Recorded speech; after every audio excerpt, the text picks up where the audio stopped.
Hello friends, welcome back to my channel.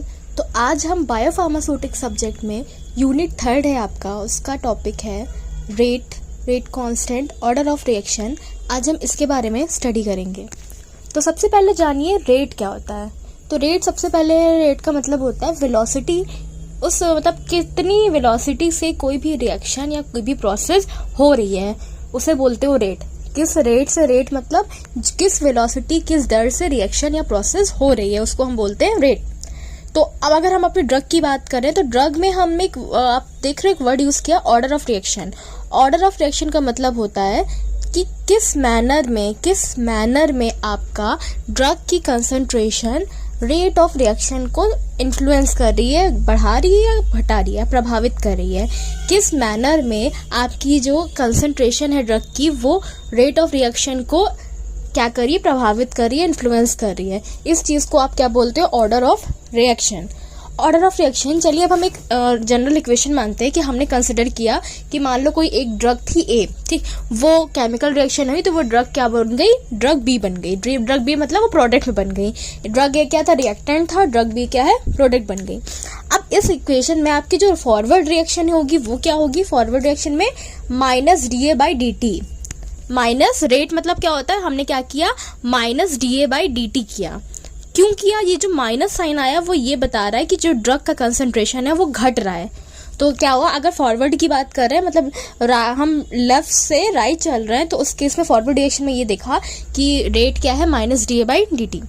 और अब हम क्या करें, अगर इसी रिएक्शन को हम बैकवर्ड लेके जाते हैं, उल्टा लेके जाते हैं रिएक्शन प्रोसीड, तो क्या होगा, जो उस केस पे रेट क्या होगी, D B by D T, मतलब D B by D T. इधर माइनस आपका नहीं लगेगा। अब क्या हो रहा है, अगर मान लीजिए सपोज जो ड्रग ए है उसका कंसंट्रेशन सी है, मतलब जो ड्रग ए हमने लिखी थी उस ड्रग ए का कंसंट्रेशन जो ड्रग का है उसको हमने सी से इंडिकेट किया, और जो रेट तब जब सी से इंडिकेट किया तो अब जो रेट होगी जिससे कि कंसंट्रेशन घट रही है ए की, बी में चेंज हो रही है, उसको हम कैसे इंडिकेट करेंगे। ये एक इक्वेशन दी गई है जिससे हम ये पता कर रहे हैं कि क्या रेट होगी। तो रेट जो होगी ड्रग की कंसंट्रेशन की, D C by D T बराबर माइनस के सी की पावर एन। ठीक, यहाँ पे जो एन है, एन का मतलब होता है ऑर्डर ऑफ रिएक्शन। एन क्या है, ऑर्डर ऑफ रिएक्शन है। के क्या है, आपका रेट कांस्टेंट है। अगर आपकी जो एन है वो 0 होती है, इसका मतलब वो 0 ऑर्डर है। एन की वैल्यू अगर 1 होगी तो वो फर्स्ट ऑर्डर है, एन की वैल्यू 2 होगी तो वो सेकेंड ऑर्डर है। इस तरीके से हम क्या करेंगे, ऑर्डर ऑफ रिएक्शन से जो रेट प्रोसेस है उसको हम निकाल ले जाएंगे।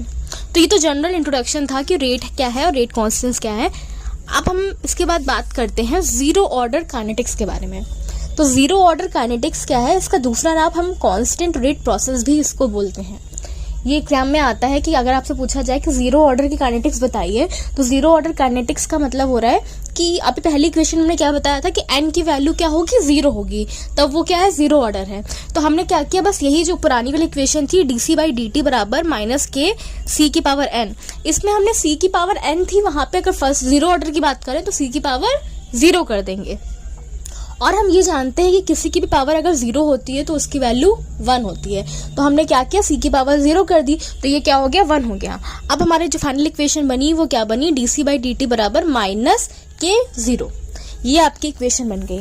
तो यहाँ पे जो के 0 है वो क्या है, के 0 आपका जीरो ऑर्डर रेट कांस्टेंट है आपका, जिसकी वैल्यू क्या होती है, mg पर मिनट में इंडिकेट की जाती है। तो अब अगर आपसे कोई जीरो ऑर्डर पूछता है कि जीरो ऑर्डर प्रोसेस क्या होती है, तो हम ये कह सकते हैं कि ऐसी प्रोसेस होती है जहाँ पे रेट आपका कंसंट्रेशन के पे इंडिपेंडेंट है, मतलब कंसंट्रेशन पे डिपेंडेंट नहीं है।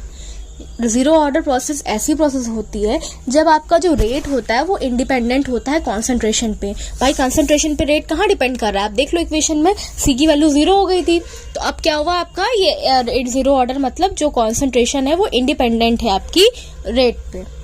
तो हम ये कह सकते हैं दूसरी भाषा में कि जो रेट ऑफ रिएक्शन होती है वो क्या होगी, बढ़े घटेगी। अगर हम कंसंट्रेशन बढ़ाते हैं या घटाते हैं, हम कंसंट्रेशन में कुछ भी करते हैं तो हमारे रेट पे कोई असर नहीं पड़ेगा, ना रेट बढ़ेगा ना घटेगा, उसको जैसे बढ़ना जैसे घटना वैसे ही काम करेगा। चाहे हम कंसंट्रेशन बढ़ाएं चाहे हम कंसंट्रेशन घटाएं, हम कुछ भी करें उससे हमारी चीज़ों को इफेक्ट नहीं पड़ेगा। ठीक है, अब हमने क्या किया, हमने जो फर्स्ट इक्वेशन थी ऊपर वाली, इस इक्वेशन को फिर से रीअरेंज किया तो क्या हुआ हमारा, डी सी बाई जो dt था उसको हमने क्या किया, रीअरेंजमेंट इधर उधर किया, तो dc बराबर k माइनस के जीरो डी टी, हमने डी टी उधर भेज दिया। अब इस इक्वेशन को हम क्या करेंगे, इंटीग्रेट करेंगे जीरो से टी लिमिट पे लगा के। अब हमने जीरो से टी लिमिट लगाया तो क्या हुआ कि जीरो से टी लिमिट डी टी बराबर के जीरो क्या हुआ, जीरो से टी डी टी। ये हमने क्या इसका इंटीग्रेशन लगा दिया। इंटीग्रेशन लगाने के बाद अब जो इक्वेशन आपकी बनी वो क्या बनी, c माइनस सी जीरो बराबर माइनस के नॉट टी। ये इंटीग्रेशन के बाद की रिएक्शन जो आपकी इक्वेशन आ रही है, c माइनस सी जीरो बराबर माइनस के जीरो टी। अब हमने क्या किया, ये जो c जीरो था उसको उस साइड ले जाएंगे, मतलब लेफ्ट साइड ले जाएंगे, राइट साइड ले जाएंगे, तो फाइनल इक्वेशन क्या बनी, c बराबर सी जीरो माइनस के जीरो टी। ये आपकी क्या हुई, थर्ड इक्वेशन बन गई। इस इक्वेशन में जो c जीरो है वो क्या है, कंसंट्रेशन है ड्रग की टाइम t पे, जो c है वो क्या है, कंसंट्रेशन है ड्रग की t टाइम पे। तो ये हमने दो अलग अलग बता दिए इक्वेशन। अब हम क्या कर रहे हैं, जीरो ऑर्डर का ग्राफ प्लॉट कर रहे हैं। जीरो ऑर्डर का ग्राफ प्लॉट करें तो हमने यहाँ पे दो ग्राफ बनाए, आप देख रहे हो। पहले ग्राफ में हमने क्या किया, dc बाई dt और टाइम के बीच में ग्राफ प्लॉट कराया, जो कि क्या होगा, एकदम लीनियर है, एकदम सीधा जा रहा है। आप देख रहे हो स्टडी ड्रग कॉन्सेंट्रेशन मतलब सीधा जा रहा है। तो इसका मतलब क्या है, dc बाई dt और टाइम के बीच में बनाएंगे तो एक सीधी लाइन आएगी। सीधी लाइन का मतलब आपकी जो ड्रग लॉस हो रही है वो सीधी एकदम एक लीनियर वे में ड्रग लॉस होती चली जा रही है। और जो दूसरा ग्राफ है वो क्या है, कंसंट्रेशन और टाइम के बीच में प्लॉट किया गया है। उसमें क्या हो रहा है, ये ग्राफ डिक्लाइन कर रहा है, मतलब पहले आपकी क्या थी, ज्यादा थी, अब क्या हो रही है, धीरे धीरे धीरे धीरे कम हो रही कॉन्सेंट्रेशन। तो ये स्लोप क्या होता है, माइनस के जीरो को इंडिकेट करता है। चलिए ये तो हमने बात करी कंसंट्रेशन की बात हो गई, या उसके रेट कांस्टेंट की बात हो गई। अब जीरो ऑर्डर हाफ लाइफ की बात करें तो जीरो ऑर्डर हाफ लाइफ क्या होता है, हाफ लाइफ या हाफ टाइम का मतलब होता है, जिसको हम टी हाफ से इंडिकेट करते हैं। ये क्या होता है, ऐसा टाइम पीरियड जब आपकी जो ड्रग की कंसंट्रेशन है वो आधी हो जाए, इनिशियल की आधी हो जाए, वन हाफ हो जाए, उस टाइम पीरियड को हम हाफ लाइफ या हाफ टाइम बोलते हैं। हाफ लाइफ, टी हाफ या हाफ टाइम क्या होता है, ऐसा टाइम पीरियड जब आपकी कंसंट्रेशन ड्रग की जो है वो हाफ हो जाए, इनिशियल की आधी हो जाए, तो उसे बोलते हो जीरो ऑर्डर हाफ लाइफ। तो अब इसकी बात करें तो वहां पे भी देख लीजिए, अब हम क्या करेंगे, जो अगर मान लीजिए यहाँ पे टी हाफ की बात करें तो जहाँ पे टी था वहां पे क्या करेंगे, टी 1/2 लिख देंगे। जहाँ सी था वहां पे क्या करेंगे, सी क्या होता है टी हाफ में, इनिशियल का आधा, तो इनिशियल मतलब सी जीरो, इनिशियल मतलब जीरो टाइम पे सी जीरो। तो अब यहाँ पे टी हाफ लाइफ पे क्या होगा, सी बराबर सी 0/2, क्योंकि इनिशियल का आधा मैंने बोला है ना, सी 0/2 हो जाएगा। तब आपकी जो ऊपर वाली इक्वेशन थी तीसरी वाली वो क्या हो जाएगी, तो जहां पे सी था वहां पे हमने क्या लिखा, सी 0/2 लिख दिया। जहां सी था वहां सी जीरो का सी जीरो लिख दिया, के जीरो लिख दिया, और जो टी था वहां पे टी की जगह पे हमने टी हाफ कर दिया, क्योंकि हम हाफ लाइफ निकाल रहे हैं यहाँ पे, तो हमने क्या किया, टी हाफ कर दिया। अब हम क्या करेंगे, इस इक्वेशन को पूरा सॉल्व करेंगे इक्वेशन को। तो देखिए क्या आएगा, टी हाफ की वैल्यू हम निकालेंगे तो क्या आएगा, सॉल्व करने के बाद टी हाफ की वैल्यू आपकी C0/2K0 आती है। इस इक्वेशन को हमने सॉल्व किया तो टी हाफ की वैल्यू क्या आ रही है, C0/2K0 आ रही है। अब इसको और सिंप्लीफाई करेंगे तो टी हाफ बराबर 0.5 C0/K0। ये आपकी क्या हुई, फिफ्थ इक्वेशन कह रही है। इसमें जो टी हाफ है जीरो ऑर्डर प्रोसेस का, वो क्या होता है, अगर जो इस इक्वेशन के थ्रू हमें ये पता चल रहा है कि वो जो टी हाफ है जीरो ऑर्डर, जब कोई रिएक्शन है, जब कोई ड्रग है वो जीरो ऑर्डर से अपना रिलीज कर रही है, उस टाइम पे जो उसकी टी हाफ होगी ड्रग की, वो कांस्टेंट नहीं होती है। वो क्या है, कांस्टेंट नहीं होती है, वो आपकी इनिशियल कंसंट्रेशन पे डिपेंड कर रही है। आप देख रहे हो C0 पे डिपेंड कर रही है। इसका मतलब जो इसकी टी हाफ होगी वो कांस्टेंट नहीं है, वो इनिशियल कंसंट्रेशन जो ड्रग की है उस पर डिपेंड कर रही है, और आपकी इन्वर्सली प्रोपोर्शनल होती है कांस्टेंट के। जीरो ऑर्डर रेट कांस्टेंट मतलब K0 है, उसके इन्वर्सली प्रोपोर्शनल है। टी हाफ क्या है, डायरेक्टली प्रोपोर्शनल है concentration of drug, initially concentration, और टी हाफ इन्वर्सली प्रोपोर्शनल है किसके, जीरो ऑर्डर रेट कांस्टेंट के इन्वर्सली प्रोपोर्शनल होती है। तो हमने ऊपर वाली इक्वेशन से ये आइडेंटिफाई किया। अब हम क्या बता रहे हैं, कुछ एग्जांपल्स बताते हैं आपको जीरो ऑर्डर प्रोसेस के। कुछ हम एग्जांपल्स बता रहे हैं कि कहाँ कहाँ हम देखते हैं ये जीरो ऑर्डर अपनी लाइफ में, कहाँ कहाँ चीज़ें दिखती हैं। तो जीरो ऑर्डर हमें कहाँ कहाँ दिखता है, जब कोई भी ड्रग होती है उसको हम कॉन्सेंट्रेट आईवी इन्फ्यूजन, जब आईवी इन्फ्यूजन इंसर्ट किए जाते हैं, आईवी इन्फ्यूजन जब हम लगाते हैं, उस केस में हमें क्या होता है, जीरो ऑर्डर काइनेटिक्स दिखती है। दूसरा है कि जो कंट्रोल ड्रग डिलीवरी सिस्टम होता है, जो कंट्रोल रिलीज फॉर्मुलेशन होती है, जैसे कि IM इम्प्लांट्स हो गया, ऑस्मोटिक पंप्स हो गए, इस केस में भी हमने ये देखा है कि जीरो ऑर्डर काइनेटिक प्रोसेस हमें दिखाई देती है। तो ये क्या थे हमारे कुछ एग्जाम्पल्स हमने बताए थे आपको जीरो ऑर्डर काइनेटिक्स के।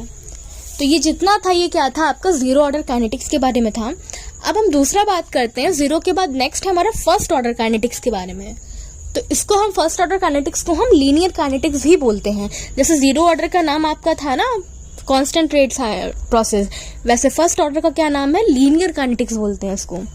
तो अब फर्स्ट ऑर्डर के लिए क्या करेंगे, जैसे पहले वाली इक्वेशन क्या थी, जहाँ पे n की वैल्यू हमने 0 करी थी तो जीरो ऑर्डर था। अब फर्स्ट ऑर्डर में क्या करेंगे, n की वैल्यू 1 कर देंगे। तो वही सबसे पहले वाली इक्वेशन रिकॉल करिए कि dc/dt बराबर माइनस के c की पावर n होता है।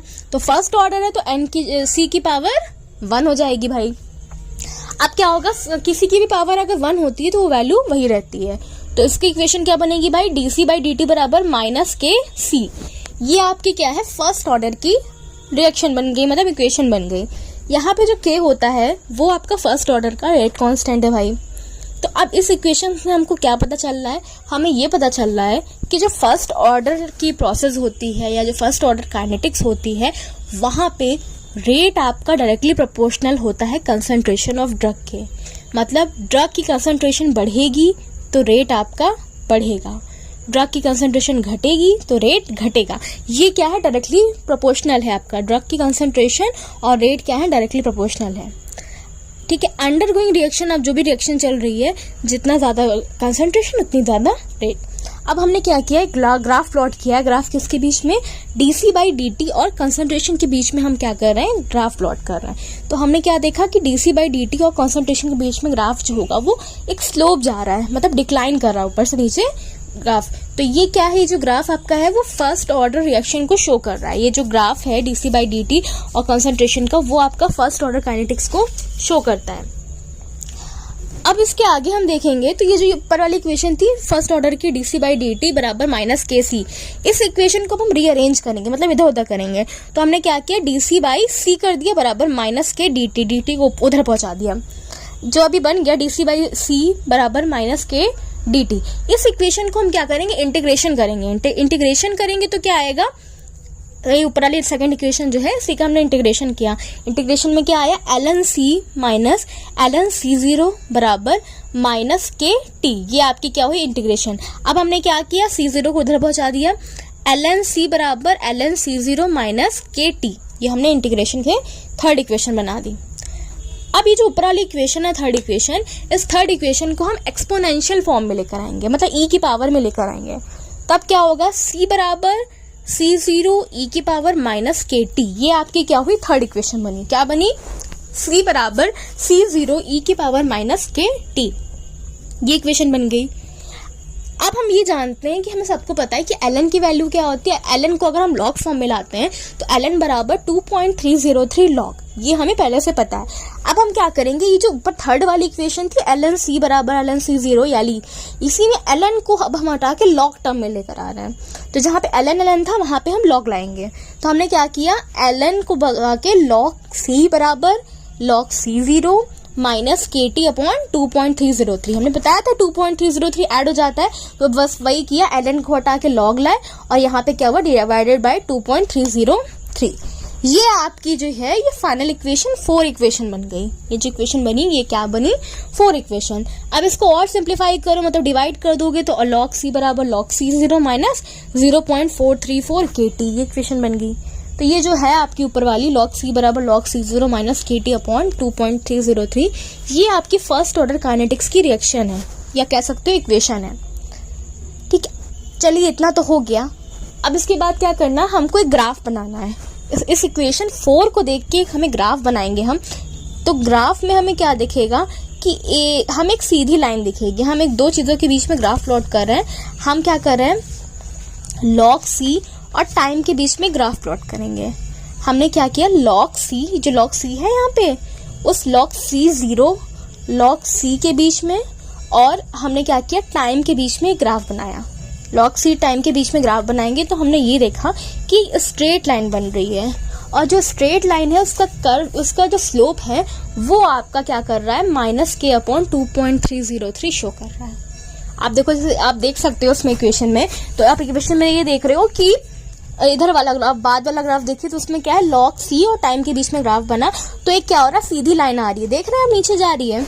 इस जो सीधी लाइन का स्लोप है वो स्लोप क्या है, k/2.303। इस स्लोप को हम क्या बोलते हैं, k/2.303। इस स्लोप से जो k की वैल्यू हम निकाल सकते हैं, मतलब जो स्लोप हमें आइडेंटिफाई हो जाएगा तो हम क्या कर सकते हैं, फर्स्ट ऑर्डर रेट कांस्टेंट की वैल्यू निकाल सकते हैं। और दूसरा हमें साइमेंट्रियसली ग्राफ दिखाया परसेंट कंसंट्रेशन और टाइम के बीच में, वो आपका ऐसे जा रहा है, एकदम हाइपरबोल टाइप का जा रहा है, रेगुलर प्लॉट जा रहा है इस टाइप का। तो ये था आपका फर्स्ट ऑर्डर का एक रेगुलर या सेमी लॉग ग्राफ बनाया है। इसके बाद हम जैसे ने पहले वाले में बात करी थी जीरो ऑर्डर में, वैसे इसमें भी हम हाफ लाइफ की बात करेंगे। तो हाफ का मतलब कि इनिशियल का आधा, तो जहाँ पे c था वहाँ पे हम क्या करेंगे, c0/2 कर देंगे, और जहाँ पे t था वहाँ पे क्या करेंगे, t हाफ कर देंगे।